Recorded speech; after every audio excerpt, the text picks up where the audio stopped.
말씀 강의하고 있습니다. 우리가 지난주는 부활주일이기 때문에 부활절 메시지를 드렸고, 지나간 몇 주 동안 우리가 생각한 것은 뭐냐면은 세상 지혜를 따라 살면은 사람들이 어떻게 사는가 하는 것을 우리가 살핀 것입니다. 첫째는 세상 지혜로 살면 사람들이 평생 싸우면서 사는 겁니다. 평생 싸운다. 우리가 싸움 그러면 다 같은 것 같은데, 이 헬라 말로는 싸움이 두 가지라고 그랬죠. 하나는 폴레모스라는 싸움인데, 이거는 총칼로 싸우는 전쟁입니다. 전쟁을 말하는 거예요. 나라와 나라가, 민족이 민족을 총칼 들고 무기를 들고 싸우는 것이 폴레모스. 그 다음에 또 한 가지는 뭐냐면 마케라고 하는, 이 마케라고 하는 것은 뭐냐면은 총칼이 아니고 말과 글로 싸우는 거예요. 말과 글로 싸우는 거예요. 디도서 3장 9절에 보면은 이런 싸움은 무익하고 헛되다 그랬어요. 우리가 말과 글로 싸우는 것도 무익하고 헛되다.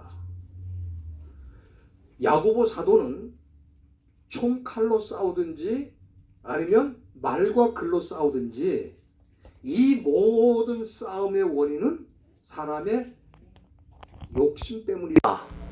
사람의 욕심 때문에 싸움이 일어난다. 그런데 문제는 욕심을 내어도 얻지 못하고 살인하고 시기해도 얻지 못한다. 그러니까 싸워서 얻을 건 하나도 없다 이 말이에요. 우리는 싸우면은 얻을 것 같은데 싸워서 얻을 것은 없고 상처가 남든지 죽음뿐이라 얻는 건 없다 이 말이에요. 그렇지만 마귀가 주는 세상 지혜로 살면 얻는 것도 없이 이렇게 끊임없이 전쟁하고 싸우도록 만드는 것이 세상 지혜의 특징이다. 제가 지난번 말씀드렸죠. 일본 천황이 전 세계를 욕심내서 얻으려고 하다가 결과적으로 원자탄을 맞고 전쟁이 끝났고, 또 독일의 히틀러가 전 세계를 제패하려고 2차 대전을 일으켜봐야 수많은 사람들이 죽고 자기도 죽는 인생이 되었다 이 말이에요. 오늘 그렇기 때문에 싸워서 얻을 것은 없다. 그러나 세상 지혜는 계속해서 싸우도록 만든다. 그게 첫 번째 모습이고요. 또 한 가지는 세상 지혜로 살면 하나님과 원수가 된다 그랬어요. 여기 4절 말씀에 보면은 간음을 하는 여자들이요 그랬습니다. 여기 4장 4절이죠. 간음을 하는 여자들이요 세상과 벗된 것이 하나님의 원수임을 알지 못하느냐 그랬습니다. 여기 간음이라고 하는 것은 영적인 간음을 말하겠죠. 하나님보다 다른 것을 더 좋아하는 것입니다. 그렇지만 신명기 6장 4절에 보면은 우리 하나님에 대해서 어떻게 말씀하고 있습니까? 우리 하나님은 오직 하나인 여호와시다. 이 하나라는 말은 히브리 말로 에카드라고 그러는데, 이 에카드는 그거는 숫자적으로는 하나라는 뜻이죠. 한 개라는 뜻이죠. 그러나 그것이 독특하다는 의미도 있어요. 이 에카드라는 의미가 유니크하다 그러죠. 독특하다는 의미도 있어요. 그러니까 우리 하나님은 한 분이신 것뿐만 아니라 독특하신 분이다. 그래서 어느 정도로 독특하냐 하면은 신명기 6장 5절에 너는 마음을 다하고 성품을 다하고 힘을 다하여 여호와 하나님을 사랑하라 그랬습니다. 우리가 세상 것들은 적당히 사랑해도 괜찮아요. 또 세상 신들, 세상 오만 잡신들이 많이 존재하는데 이런 신들은 그저 적당히 내가 필요할 때 자기가 원하는 걸 얻기 위해서 섬길 수 있어요. 세상 사람들이 다 그러고 살잖아요 지금. 그러나 우리 하나님은 독특한 분이기 때문에 적당히 섬긴다, 적당히 사랑한다, 이게 안 통한다 이 말이에요. 만약에 우리가 그렇게 살면 하나님과 원수가 된다 그랬어요. 그렇기 때문에 저와 여러분들은 우리 남은 생애를 이왕 하나님 믿기로 작정했으면 마음과 뜻과 모든 것을 다해서 우리의 최선을 다해서 우리의 최선의 것을 들여서 하나님을 섬기시는 저와 여러분들 다 되시길 바랍니다. 오늘은 이런 세상 지혜가 아니고 하나님의 지혜로 살면은 어떻게 되는가? 그것을 우리가 이 본문을 통해 몇 가지 생각하려고 합니다. 제일 먼저는 우리가 하나님의 지혜로 살면은 하나님께 순복하게 된다 그랬어요. 여기 7절에 보면은 4장 7절에 그런즉 너희는 하나님께 순복하라 그렇게 말씀하셨죠. 하나님의 지혜로 사는 자는 하나님과 원수가 되는 인생이 얼마나 큰 불행인가를 잘 알고 있습니다. 그렇기 때문에 하나님께 순복해서 사는 거죠. 여기 순복하다는 말을 요즘 나온 개역 성경은 복종하라는 말로 번역을 바꿨어요. 순복하라, 복종하라, 뭐 같은 뜻이긴 합니다만은 헬라 말로는 후포타소라고 그래요. 후포타소. 이 후포타소라는 건 뭐냐? 후포라는 거는 under, 어디 아래로, 어디 아래에 있다. under라는 말 있죠? 그게 후포라는 말이에요. 그 후포라는 전치사와 이 타소라고 하는 동사가 합쳐져서 만든 단어가 후포타소인데, 이 타소라고 하는 말은 군사적인 용어입니다. 원래가 배치하다, 명령하다는 뜻이에요. 그러니까 후포타소라는 건 뭐냐면 하나님의 명령 아래로 들어가는 걸 말하는 겁니다. 문자적으로는. 그러니까 여기 순복하다는 말이 하나님의 명령 아래로 들어간다. 그렇지만 이 세상 지혜로 사는 사람들은 죽었다 깨어나도 하나님의 명령이 무엇인지도 모르고 또 알아들을 수도 없어요. 그렇기 때문에 하나님의 명령으로 살 수가 없는 겁니다.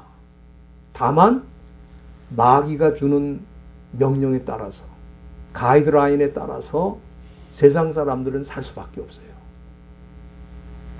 세상 사람들이 이렇게 사는 건 너무 당연합니다. 그러나 우리 하나님을 안다 그러고 하나님을 믿는다고 하는 사람들이 이렇게 마귀의 지시를 따라 사는 것은 너무 불행한 일이죠. 우리가 사실 하나님을 믿는 사람들이 어떤 존재인가를 자기도 잘 모르는 사람들이 많아요. 그렇지 않습니까? 내가 하나님을 믿는다고 그러는데 하나님을 믿는다고 하는 것이 어떤 것인지, 하나님을 믿는 사람들은 어떤 존재가 되는 것인지 자기도 잘 모르고 사는 사람들이 많습니다. 우리 예수님께서는 하나님을 믿는 사람들에게는 어떤 일이 일어나는지를 구체적으로 보여주셨어요. 여러분들이 누가복음 10장을 한번 다 열어주시길 바랍니다. 거기 보면은 우리 예수님께서 그를 따르는 70명의 제자들, 70명의 제자들에게 이스라엘 동네 구석구석을 다니면서 하나님의 복음을 전하도록 그렇게 명령을 하셨습니다. 그리고 이 70명이 전도를 나갔다가 이제 돌아와서 우리 예수님께 보고하는 내용이 17절에 나와 있습니다. 10장 17절에 보면은 뭐라고 되어 있습니까? 70인이 기뻐서 돌아왔다 그래요. 기뻐서 돌아왔다. 그리고는 뭐라고 보고를 합니까? 주여, 주의 이름으로 귀신들도 우리에게 어떻게? 이 항복했다는 말이 후포타소예요. 후포타소. 야고보서 4장 7절에 나오는 후포타소, 순복하다는 말과 똑같은 단어입니다. 이 항복하다는 게. 그러니까 이 말씀이 무슨 얘기입니까? 누가 우리한테 항복한다고요? 귀신들이 항복한다. 그러니까 우리 믿는 사람들은 어떤 존재냐 하면은 귀신들에게 벌벌 떨고 귀신에게 복종하고 귀신이 말하는 대로 움직이고 그 귀신 뒤에는 사탄이 있는 거죠. 귀신은 사탄의 쫄개들입니다. 그리고 우리 예수 믿는 사람들은 귀신이 무서워서 벌벌 떠는 사람이 아니고 귀신을 정복하는 사람들이란 말이에요. 정복하는 사람들입니다. 그럼 왜 우리가 이런 능력을 갖게 되었느냐?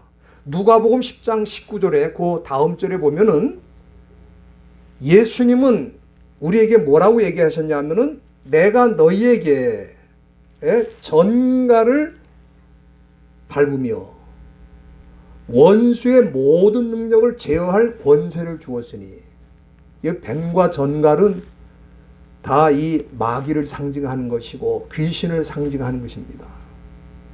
우리는 어떤 능력을 받았다고 그랬어요?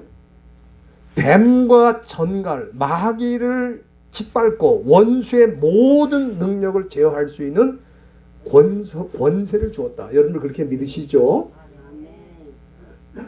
우리에겐 그런 능력이 있는 거예요.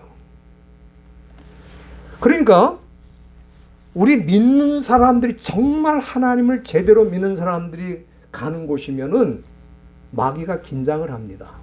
귀신들이 긴장을 해요. 저와 여러분들이 그런 사람들이에요. 그냥 어쩌다 예수 믿고 어쩌다 교회 나오는 사람들이 아니고, 우리는 주님께서 이 원수의 모든 능력을 제어할 수 있는 권세를 주셨기 때문에 우리는 마귀를 따라서, 마귀의 지혜를 따라서 사는 사람이 아니고 오히려 그 마귀를 짓밟고 사는 사람이다. 제가 어렸을 때 그 동네에서 어느 집에서 구판을 벌리고 있는데, 저는 뭐 우리 집에서 굿이라는 걸 한 번도 해본 적이 없으니까 하도 뭐 쿵당당 떠들고 난리가 나서 제가 구경하러 들어갔었어요. 그 집에 들어갔는데, 아니 무당이 갑자기 굿을 하다가 중단을 하더라고요. 중단을 해. 그러면서 하는 말이 뭐냐면, 내가 생생하게 기억이 납니다. 그 무당이 여기 예수 믿는 게 하나 들어와가지고 굿이 안 된다고 그거 내보내라는 거야. 그 동네 사람들이 예수 믿는 사람이 나밖에 없으니까. 그래서 내가 그 집에서 쫓겨났어요. 굿이 안 된다고 그래가지고. 이게 어린 아이지만 예수 믿는 사람들은 보통 사람들이 아닙니다. 여러분, 우리가 보통 사람처럼 보여서 그냥 그렇게 어울려 사니까 우리가 다 그런 사람인 줄 아는데, 그렇지 않아요. 우리는 대단히 특별한 사람들이에요.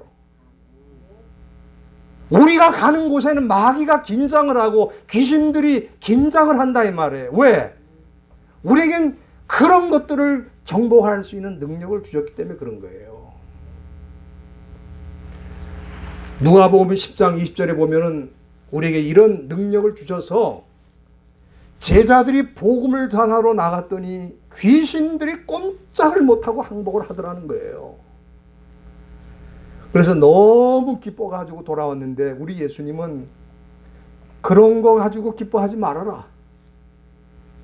오히려 너희의 이름이 하늘에 기록된 것으로 기뻐하라 그랬어요. 무슨 얘기입니까? 마귀가 정복당하고 쫓겨나는 거는 그건 당연한 거고, 그거보다 더 중요한 거는 우리 이름이 하늘에 기록이 되어 있고 하나님이 아시고 있고 하나님이 기억하고 있다는 거예요. 그렇기 때문에 우리는 이 세상에서 기뻐할 수밖에 없고, 마귀가 주는 세상의 유치한 지식이나 지혜를 따라서 살지도 않고 오직 하나님의 말씀과 하나님의 지혜를 따라서 순종하며 사는 줄로 믿습니다. 네? 오늘 본문으로 돌아가서 야고보서 4장 7절에 보면 중간에 뭐라고 그랬습니까? 야고보가 마귀를 대적하라. 그리하면 너희를 피하리라. 이게 같은 말씀이에요. 우리 예수님과. 우리는 마귀를 두려워할 것도 없고 그의 말을 따라가는 것도 있을 수가 없고, 우리는 오히려 이 마귀를 대적하고 마귀가 우리를 피하도록 그렇게 하는 존재라는 것을 야고보도 여기 확실하게 우리에게 보여준 것입니다. 그러면은 우리가 이 마귀를 대적하고 쫓아내려면은 두 가지 조건이 있어요. 우리 왜 그렇게 실제로 그렇게 안 되는가? 우리 예수 믿는 사람들이 그런 존재라는 걸 분명히 성경이 밝혀줬는데 왜 실제로는 마귀가 쫓겨나가는 게 아니고 우리가 마귀를 따라서 살고 마귀를 두려워하면서 마귀에 복종해서 사는가? 우리가 이 마귀를 대적하고 쫓아내기 위해서는 전제 조건이 있어요. 그 첫 번째 조건이 뭐냐면은 우리가 하나님께 철저히 순복해야 돼요. 우리가 하나님께 철저히 순복하고 순종하고 복종하면 할수록 마귀는 우리를 두려워하는데 우리가 만일 하나님을 적당히 섬기고 양다리를 거치고 세상 지혜도 따라가고 또 하나님의 말씀도 따라가면은 그는 마귀가 우리를 굉장히 우습게 봅니다. 그래 네가 믿는 하나님은 겨우 적당히 섬겨도 괜찮은 하나님이냐? 이렇게 되는 거예요. 그러니까 우리에게 능력이 없는 거는 우리 하나님의 능력을 안 주셔서 그런 게 아니고 하나님이 능력을 주셨지만 우리가 하나님께 철저히 순복하지 않기 때문에 우리에게 능력이 없는 거예요. 마귀는 그런 사람 아주 쉽게 봅니다. 우리가 하나님께 순복한다는 건 뭡니까? 그것은 하나님의 법, 하나님의 말씀에 따라 철저히 순종하며 사는 걸 의미하죠. 여러분들이 로마서 8장 10절 한번 보시길 바랍니다. 여기 보면은 사도 바울이 하나님께 순복하는 게 뭔가 하는 것을 우리에게 말씀을 통해 보여주셨는데 이 8장 10절에 보면은 또 그리스도께서 너희 안에 계시고 몸은 죄로 인하여 죽은 것이나 영은 의를 인하여 산 것이니라 그렇게 말씀했어요. 그리고 7절에 다시 가서 8장 7절에 보면은 육신의 생각은 하나님과 원수가 되나니 이는 하나님의 법에 굴복하지 아니할 뿐더러 할 수도 없다 그렇게 말씀했어요. 여기 우리가 이 말씀을 종합적으로 생각하면 이게 무슨 얘기냐면은 우리가 이 하나님께 순복한다는 것은 여기 말씀 그대로 하나님의 법에 순복한다는 거죠. 하나님의 법에 순복하는 거예요. 그런데 우리가 육신의 생각, 다시 말하면 세상 지혜, 마귀가 주는 생각에 머물러 있으면은 우리는 하나님의 원수가 될 뿐 하나님의 법에는 순종할 수 없다는 거예요. 그러니까 우리가 하나님께 순복한다는 것은 하나님의 법에 순복하는 건데 우리가 하나님의 법에 순복하려면은 마귀가 주는 세상 지혜를 버려야 되는 거예요. 우리가 일반적으로 그렇게 사람들이 많이 말하죠. 상식만 지키면서 살아도 그 사람 괜찮은 사람이다. 그런 표현을 씁니다. 왜? 상식조차도 안 지키니까. 근데 우리 믿는 사람들은 상식 정도가 아닙니다. 우리는 하나님의 법에 순복하면서 살아야 되는 사람이에요. 상식을 뛰어넘고 상식을 완전히 능가하는 하나님의 법을 따라서 사는 사람이기 때문에 우리가 겨우 상식 정도로 살면은 하나님의 법하고도 멀어지는 거예요. 우리가 이 부분에 대해서 잘 이해를 하셔야 됩니다.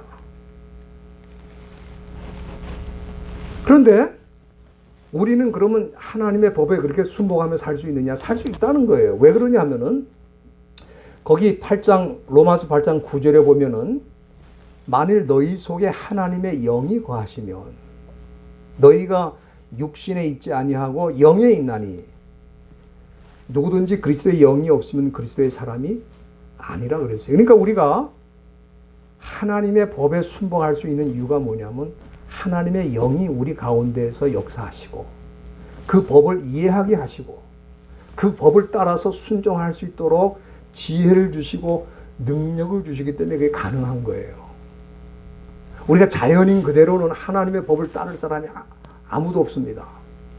상식을 따르면 그 사람 괜찮은 사람이에요. 하나님의 법의 수준에 올라가는 것은 일반적인 세상 지혜나 세상 능력으로 되는 게 아니고 하나님의 영이 우리 가운데 역사하셔서 육신을 벗어나서 육신의 생각을 능가해서 하나님의 영을 따라서 순종할 때에 하나님의 법을 따라갈 수 있다 그 말이에요. 여기 굴복하다는 말이 야고보서 4장 7절에 순복하다는 말과 똑같은 후포타수입니다. 하나님의 법에 굴복하는 것, 하나님의 법에 순종하는 것은 그런 성령의 능력으로만 가능한데 저와 여러분들에게는 이런 성령의 능력이 임한 줄로 믿습니다. 그래서 우리가 순종할 수 있게 된 거예요. 순종해서 이렇게 하나님 앞에 나와서 예배도 드리고 순종하기 때문에 일평생 하나님의 법을 따라서 살면서 매 순간 매 순간 마귀를 대적하고 이기는 삶을 살게 되었다. 그런 얘기입니다. 그 다음에 우리가 마귀를 대적하고 쫓아내려면 본문에 또 한 가지 조건이 나와 있습니다. 그거는 뭐냐면은 우리가 겸손하게 사는 거예요. 여기 본문 6절에 보면은 하나님은 교만한 자를 물리치시고 겸손한 자에게 은혜를 주신다. 참 유명한 말씀이죠. 우리가 모두 암송하는 그런 말씀인데 마귀는 두려워하지 않는 사람이 있어요. 누구냐? 교만한 사람 절대 두려워하지 않습니다. 마귀는 교만한 자는 자기의 밥이라고 생각해요. 왜? 교만한 자는 자기가 시키는 대로 다 할 수 있는 준비가 된 사람들입니다. 그래서 이 마귀가 믿는 사람에게 찾아와서 유혹하고 넘어뜨릴 때에도 다른 거 아닙니다. 우리는 뭐 마귀가 굉장한 일을 우리에게 할 것 같은데 그게 아니고 우리 마음속에 이 교만한 마음만 넣어주면 되는 거예요. 다른 거 할 거 없어요, 마귀가. 우리 믿는 사람들을 넘어뜨릴 때에 우리 마음속에 조금이라도 교만한 마음을 넣어주면은 그 다음에는 마귀가 시키는 대로 잘 따라서 순종한다 이 말이에요. 그렇기 때문에 사람들이 그렇잖아요. 조금만 좋은 학교를 나와도 마음이 좀 교만해지고, 그렇죠? 조금만 높은 자리에 올라가도 마음이 교만해지고, 조금만 돈을 더 많이 벌어도 교만해지는 거예요. 심지어 여자분들은 그렇더라고요. 좋은 명품 백 하나만 들어도 갑자기 교만해지더라고. 예?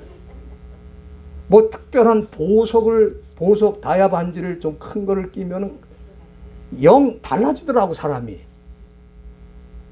그러니까 이 사탄은 어떻게든지 사람을 교만하게 만들면 되는 거예요. 그러면 교만은 뭡니까? 잠언 16장 18절에 뭐라 그랬습니까? 교만은 패망의 선봉이고 거만한 마음은 넘어짐의 앞잡이라고 그랬잖아요. 그러니까 무서워할 일이 하나도 없는 거죠, 마귀가. 왜? 교만한 사람은 망하게 돼 있고 무너지게 돼 있다 이 말이에요. 그러니까 이 마귀가 그런 사람을 왜 두려워하겠어요? 그래서 교만한 사람들을 도구로 사용해가지고 마귀가 일하는 겁니다. 나라도 그렇고요, 사회도 그렇고, 교회도 그렇습니다. 가정도 그렇고, 그 구성원 가운데 교만한 사람을 픽업해가지고 마귀가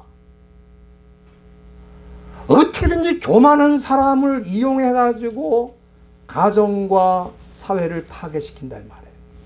교회도 마찬가지고. 그런데 오늘 본문으로 돌아가면은 야고보 사도가 뭐라 그랬습니까? 6절 중간에 하나님이 교만한 사람은 어떻게 한다고요? 물리치신다고 그랬어요. 물리치신다. 이 물리치다는 말이 안티타소마인데, 안티라는 말은 여러분들 잘 아시죠? 뭐 요즘 안티라는 말을 너무 많이 쓰니까 안티 그러면 사람들이 저 사람은 안티야 그러면 뭡니까? 뭔가 이게 싫어하는 사람을 의미하는 걸로 그렇게 생각한. 그래서 이 안티가 헬라 말인지도 모르고 막 쓰더라고 사람들이. 이게 헬라 말이에요, 안티가. 이 안티라는 말은 뭐냐면은 대적한다는 말이에요. 반대한다는 뜻입니다. 안티라는 말이. 근데 이 타소, 아까 타소는 군사적인 용어로 배치하다, 명령하다 한 뜻이라고 그랬잖아요. 그래서 후포타소는 하나님의 명령 아래 들어가는 게 후포타소야. 근데 여기 대적한다는 건 뭐예요? 안티타소니까 하나님의 명령을 거절하는 거거든요. 그 반대로 하나님 편에서는 뭐예요? 그를 거절하는 거죠. 그를 거부하는 거예요. 그러니까 이게 사실은 안티타소마이라는 게 이게 전쟁 용어거든요. 하나님이 전쟁터에서 적군을 강하게 물리치는 것처럼 하나님께서 교만한 사람들에 대해서는 적으로 생각하고 아예 물리친다고 그랬어요. 그러니까 하나님이 물리치는 사람이면은 마귀의 입장에서 무슨 누굽니까? 자기 편이지. 그러니까 이 교만한 사람은 마귀가 다 자기 편으로 알고 있어요. 다 자기의 도구고 자기가 마음대로 부릴 수 있는 사람으로 마귀가 아예 단정을 하고 대한다 이 말이에요. 그러나 겸손한 사람은 달라요. 겸손한 사람은 마귀가 굉장히 두려워합니다. 그럼 왜 두려워하느냐?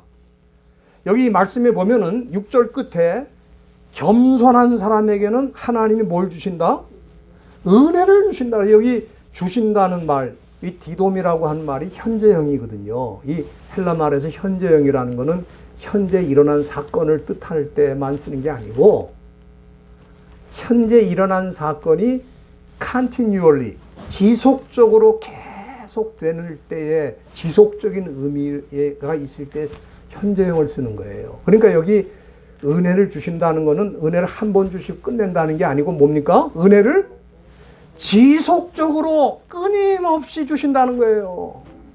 그러니까 겸손한 사람은 하나님이 이렇게 지속적으로 은혜를 주시고 하나님이 돌봐주시기 때문에 마귀가 건드릴 수도 없고 마귀가 두려워하는 거예요. 여러분들 세상에서는 이 겸손이라 그러면은 뭐 조금 고개를 좀 숙이고 좀 굽신굽신하고 뭐 할 말 있어도 할 말도 못하고 좀 그렇게 보이는 사람을 저 사람 겸손하다고 그렇게 많이 쓰입니다. 그러나 그건 겸손이 아닙니다. 그건 세상 지혜의 수준에서 말하는 겸손이고 여기 야고보가 겸손이라는 단어를 썼을 때는 그런 뜻이 아니에요. 그럼 어떤 뜻이냐? 여기 야고보서 5장 여러분들 다 보시길 바랍니다. 야고보서 4장 10절 거기 4장 10절 한번 보시길 바랍니다. 거기 보면은 주 앞에서 낮추라 그리하면 주께서 너희를 높이시리라 그래요. 여기 겸손이라는 거는 사람 앞에서 굽신굽신 되는 게 겸손이 아니에요. 여기 야고보가 말하는 겸손은 뭡니까? 주 앞에서 주님을 알기 때문에 주님이 누군지를 알기 때문에 하나님 앞에서 자기를 낮추는 사람을 겸손이라고 그러는 거지. 사람 눈치나 보고 사람 앞에서 굽신대는 걸 겸손이라고 그러는 게 아닙니다.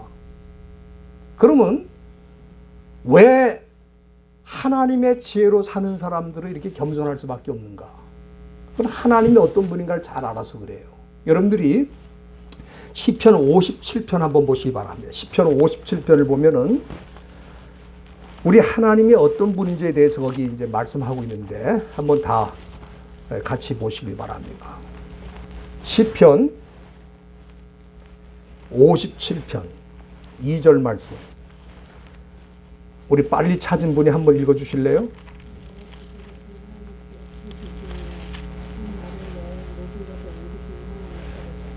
예, 여기 보니까 지극히 높으신 하나님께 부르짖으며 곧 나를 위하여 모든 것을 이루시는 하나님이시다.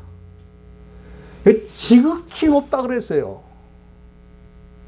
The most high. 지극히 높다는 것은 하나님보다 높은 존재는 없다는 뜻 아니겠습니까? 그렇죠? 그러니까 이렇게 높은 분을 무시하고 사는 사람들은 절대로 겸손한 사람이 아닙니다. 우리가 세상에서 아유 저 사람 참 겸손하다. 저 사람 좀 사람이 됐네. 그렇게 말해도 그 사람 절대로 겸손한 사람이 아니에요. 왜? 하나님을 모르니까. 지극히 높은 사람이, 높은 분이 있다는 걸 모르는데 어떻게 겸손하겠어요? 이게 세상 지혜라는 거는 겸손할 수가 없는 거예요. 아무리 책에서 겸손하라고 가르쳐도 겸손할 수가 없어. 왜? 지극히 높은 분이 누군지를 모르는데 무슨 겸손이 있어요? 겸손이라는 거는 지극히 높은 분이 계시다는 걸 알 때 겸손이 나오는 거예요. 내가 아무리 지식이 많고 아무리 나에게 능력이 많고 예? 아무리 내가 가진 것이 많아도 여기 보세요. 이 시편 57편 2절에 중간에 보시길 바랍니다. 나를 위하여 모든 것을 이루신다. 그러니까 겸손할 수밖에 없는 거예요. 우리 하나님을 제대로 믿고 하나님의 지혜로 사는 사람 겸손할 수밖에 없는 게 내가 지금 가지고 있는 거나 내가 서 있는 위치나 이 모든 것을 누가 이루셨다? 하나님이 이루셨다는 걸 알기 때문에 겸손할 수밖에 없는 거예요. 그래서 이 고린도전서 15장 10절에 보면은 정말 유명한 고백이 나오잖아요. 사도 바울의 고백. 우리가 잘 아는 고백이죠. 바울이 뭐라고 그랬습니까? 나의 나된 것은 하나님의 은혜라고 그랬어요. 자기가 정말 초대교회에 가장 일을 많이 한 선교사입니다. 정말 기독교가 이 사도 바울을 통해서 엄청나게 넓은 지역으로 퍼졌어요. 그런데 내가 다른 사도들보다 많이 수고했지만 그거는 하나님의 은혜였다 그렇게 말했어요. 자기가 한 게 아니다. 겸손하잖아요. 우리가 이 바울을 그냥 보면요 굉장히 교만해 보이는 분일 수도 있어요. 왜? 바울이 뭐라 그랬습니까? 너희들은 나를 본받으라 그랬어요. 여러분 우리가 세상에서 나가가지고 만약에 사람들 앞에서 여러분들은 나를 본받으십시오. 그러면 그 사람 아마 돌 맞기 쉬울 거예요. 여기 지금 이 사도 바울은 나를 본받으라고 했던 사람이거든요. 그러니까 우리가 볼 때 얼마나 교만한 사람이 자기를 본받으라. 주님을 본받으라 그러면 괜찮은데 나를 본받으라. 그 나를 본받으라는 얘기는 사실은 뭐냐면 내가 주님을 본받는 것처럼 너희들은 나를 본받으라 그런 뜻이거든요. 바울은 겸손한 사람입니다. 왜? 자기가 했던 모든 일이 하나님의 은혜로 됐다는 걸 아는 사람이에요. 그런 사람을 마귀는 두려워한다 이 말이에요. 마귀를 대적할 수 있어요. 대적하지 않아도 마귀가 두려워해요. 그런 사람들을. 저와 여러분들이 하나님의 지혜로 살면은 이렇게 겸손해지고 이렇게 겸손하기 때문에 마귀를 대적할 수 있는 능력이 나타난다 이 말이에요. 그런 분들이 다 되시기를 주의 이름으로 부탁드립니다. 기도하시겠습니다. 하나님